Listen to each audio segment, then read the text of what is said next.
বাংলাদেশি আজকে যখন আমি কক্সবাজারে চাকরি করেছি, যখন পাহাড়ে গেছি অনেক রকম ভিজিটে বা বেড়াইতে, তখন বলছে তোমরা বাঙালি।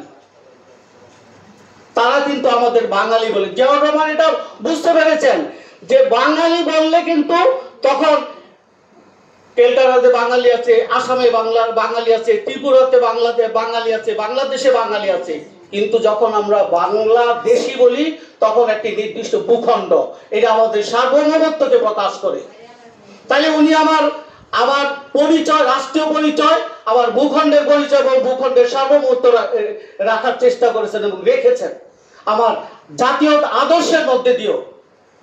সেই জন্য আমরা এমন একটি মহান শাসক এবং মহান দেশপ্রেমিক দল করি, জাতীয়তাবাদের আদর্শে দল করি। আমরা চাইব তার সুযোগ্য সন্তান তারেক রহমান, তার সুযোগ্য স্ত্রী এবং 3 বারের প্রধানমন্ত্রী মা খালেদা, দেশনেত্রী মা খালেদা জিয়ার আদর্শে আমরা লালিত এবং আমরা অনুপ্রাণিত, আমরা পরিচালিত। আমরা এই যে আমাদের এক ডাক্তার আমাদের সাহেব বলছেন আমাদের যে 31 দফা কর্মসূচি, তারেক রহমান বলছে 31 দফা কর্মসূচি আমাদের যে স্বাস্থ্য 26 নম্বর যে আমাদের স্বাস্থ্য সম্পর্কিত আছে, সেটা উনি এনএসএস এর আদলে আমাদের দেশে স্বাস্থ্য সেবা কর্মসূচি করতে চাচ্ছেন। ইংল্যান্ডের যে এনএসএস, ন্যাশনাল হেলথ সার্ভিস, এর আদলে আমাদের স্বাস্থ্য সেবা করতে চাচ্ছেন। পৃথিবীতে এখনো সবচেয়ে ভালো স্বাস্থ্য সার্ভিস হলো এবং সিস্টেম হলো ইংল্যান্ডে। এবং তাই উনি এভাবে আমাদের 31 দফা কর্মসূচির মাধ্যমে আরো অনেক, এই 31 দফার মধ্যে সমস্ত দফাগুলি, সমস্ত কর্মসূচিগুলি ভালো এরকম করে দেশের জন্য। এবং আমাদের এই সংস্কার কর্মসূচি আমরা 23 সালে আমরা কর্মসূচি দিয়েছি। আর আমরা কিন্তু সংস্কার, আমরা আমাদের দল এবং আমাদের নেতা সংস্কারের প্রবর্তক হলো আমাদের তারুণ্যের অহংকার তারেক রহমান।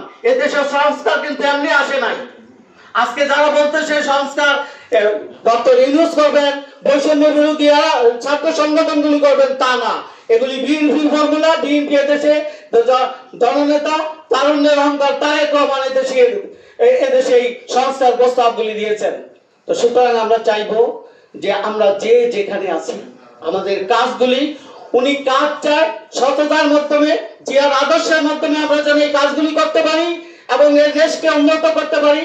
তাই আমরা আপনাদের কাছে বিএনপি নেতা হিসেবে, আপনাদের ভাই হিসাবে, একজন ডাক্তার হিসেবে, চিকিৎসক হিসাবে আমি আপনাদের কাছে অনুরোধ করব, যে যেই লেভেলে আছেন সৎভাবে দেশের জন্য কাজ করেন, মানুষের জন্য কাজ করেন।